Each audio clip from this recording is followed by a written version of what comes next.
Hey guys, Sherri here from Plants for All Seasons, and we're going to talk onions today. It's time to plant onions. We're actually a little bit later than normal for onion planting season just because we've been so wet in the Gulf Coast region. So they have arrived and we are ready. So you only need a few things. I like to use a kneeler because you will be down on your knees for a while because you've got to get down close to the ground. Some compost, your onions, and some fertilizer. Oh, and my favorite tool for onions, a number 2 pencil of all things, right? So the first thing that you need to do is freshen your soil, and you need to use a real high quality compost so that they can make it, because this is a long season crop, so these take about 100 to 125 days till maturity, so you want to get them off to a really good start.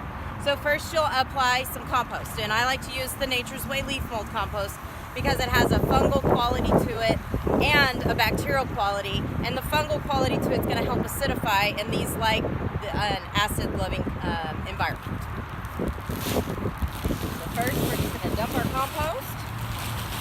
Now we need, if your soil isn't loose in your bed, and I typically garden in raised bed situations, but if your soil isn't loose, you need to loosen your soil. Because if the soil isn't loose, your onion's not going to be able to bowl. So you just spread your compost out.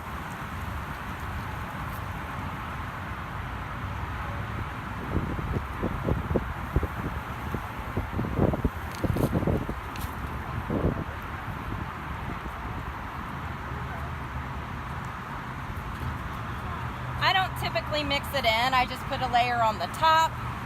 Your good compost is on the top. Pat it out, and then we need to add food. So onions love nitrogen, and we want to use a good slow release organic nitrogen source. This is a complete feed for pretty much all your flowers and vegetables. So I like to use this one, and it's non-burning too.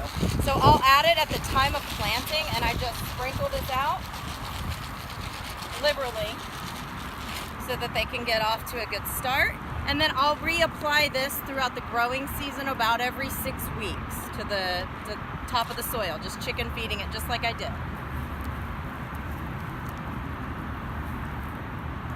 And it's nice because it's non-burning, so you don't have to worry about hurting anything. Then you have to decide which variety. Now there's 2 different ways we can plant onions. These are what we call transplants. Some people call these sets. Some people call these sets as well. But this is what I call bulbs. So there's 2 different ways, whether you call them sets, bulbs, or transplants. That's how we do it.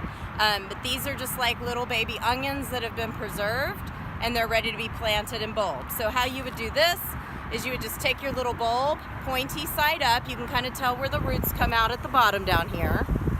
And you just nestle that down into the soil just so that you see the top. And as it grows up, the green will come up here. And then you'll see the neck of the onion as it forms. This is my favorite way to plant onions, are from these transplants. And these are grown in Texas. So they're started in Texas, therefore our environment. We have 4 different varieties of short day onions. So we're short day here in the Gulf Coast region. So you need to buy varieties for our area. So this is a Southern Belle Red. This is a Texas 1015 Super Sweet. I have Texas Legend and Yellow Granix inside as well. And so I love to plant the transplants because 1, they're easy, and 2, I feel like I have better success when I'm doing the transplant. So this is as easy as it is. It looks like a little baby green onion. Now you can eat these pretty much at any time. If you plant them really close together, you can pull every other one as green onions through the holidays. If you leave every other one in the ground, they'll bulb up and you'll have a big bulbing onion. I'm usually harvesting anywhere from May all the way through June on my onions. So this is as easy as it is right here. You stick your pencil about 1 inch or 2, plop your onion in, pinch the soil around, and you're done.